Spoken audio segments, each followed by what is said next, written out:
It would appear that less and less Walmarts are allowing overnight parking for the nomads and others.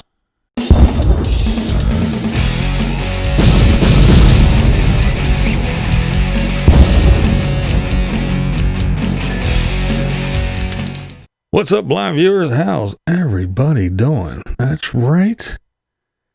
It would appear that Walmarts are cracking down and more are restricting the overnight stays and the RVing and the parking and all that stuff in their parking lots. I don't know what's going on. Walmart overnight parking spaces have been disappearing. In fact, according to overnightrvparking.com, in 2010, 78% of Walmarts and Sam's Clubs offered you to be able to stay overnight in your RV. However, 10 years later, 2020, just 58% of all Walmarts and Sam's Clubs offer or allow overnight RV parking. That's a reduction of 20%. So I heard this and I got to thinking, oh man, what's going on? So I went and I found an article. Walmart used to be a haven for RV parking, but more stores won't allow it. Now this is by Nathaniel Meyerson of CNN Business, and this was from July of this year.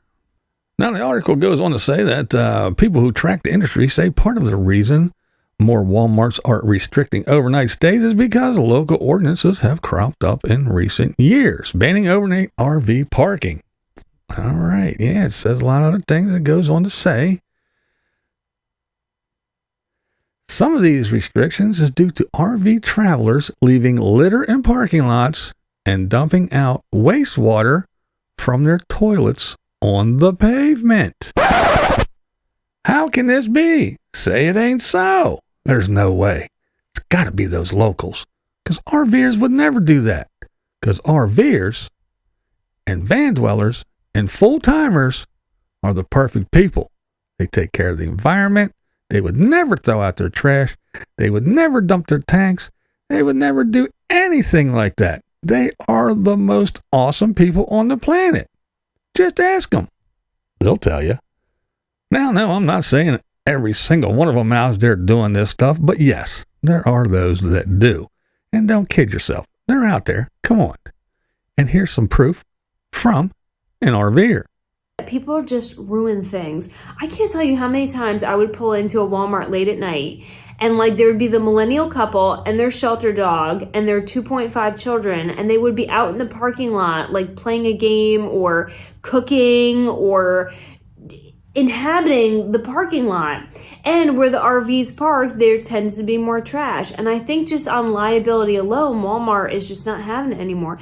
Now that's just one example of an RVer talking about these other RVers doing stuff like that. I've watched videos where I've heard even Robin from Creativity RV saying about she saw people changing the oil in their generators right there in the parking lot and making all kinds of noise at like 7 o'clock in the morning. So yes, it isn't the locals. The locals aren't running down to the RV shop and renting an RV, driving to the nearest Walmart and going and dumping their gray and black tanks in the parking lot, and then driving off going, we did it again. We framed those innocent RVers. No. Now, yes, some of these things are due to city ordinances about parking overnight, and some of them are due to the RVers taking advantage of the situation. And yes, some of it is not RVers, it's just homeless people living in their cars and vans, which makes it look bad on the van dwellers and the RVers. However, it just isn't happening just because. It's for a reason. Somebody is doing something to abuse the system, to piss people off, and to ruin it for everybody. And it's not the locals. It's within your own community. I know it's hard to believe. I know you don't want to believe it. I know you don't want to fess up to it. I know you don't want to even think about it. But it's true. That's right. It's a lifestyle. It's a community. And just like any other community, you have the good ones, you have the ones that are just mediocre in there, and you have the bad ones. And let's face it, if you don't have the money to live, and I'm not talking about the people that choose to go out there and just sell their house and everything and move into whatever and go. I'm talking about the people that say they don't have a choice. So they live in a cheap little van that they found, or they're living in their car or whatever. If they don't have the money to pay for food and gas and everything else, I'm sure when they're out there, wherever they're at, they don't have the money to waste to drive to wherever to get water, or maybe have to spring $10 to dump their tank somewhere. So they're pulling that lever and just dumping it because they don't have 2 nickels to rub together. That's why some of them are living in cars and vans to begin with.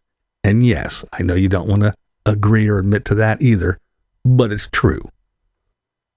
And again, I'm not putting down the lifestyle or anybody in it, and I'm not saying that everybody just runs around willy-nilly just dumping their tanks everywhere.